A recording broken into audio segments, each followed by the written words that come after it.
ഇന്നത്തെ വചനം വിശുദ്ധ ലൂക്കാ എഴുതിയ സുവിശേഷം 9-ാം അധ്യായം 1-ാം വാക്യം.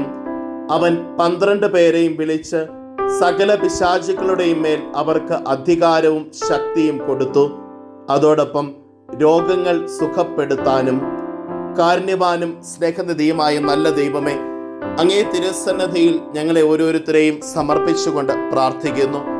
എല്ലാ തിന്മകളെയും അന്ധകാര ശക്തികളിൽ നിന്നും വിടുതൽ പ്രാപിക്കുവാനും രോഗങ്ങളിൽ നിന്ന് സൗഖ്യപ്പെടുവാനും കൃപയും അനുഗ്രഹവും ഞങ്ങൾക്ക് നൽകണമേ. നമ്മുടെ കർത്താവ് ഈശോ മിശിഹായുടെ കൃപയും പിതാവായ ദൈവത്തിന്റെ സ്നേഹവും പരിശുദ്ധാത്മാവിന്റെ സഹവാസവും നാം എല്ലാവരോടും കൂടെ ഉണ്ടായിരിക്കട്ടെ, ഇപ്പോഴും എപ്പോഴും എന്നേക്കും. ആമേൻ. ഇന്നത്തെ നിയോഗം എല്ലാ വൈദികരെയും സമർപ്പിച്ച് പ്രാർത്ഥിക്കാം.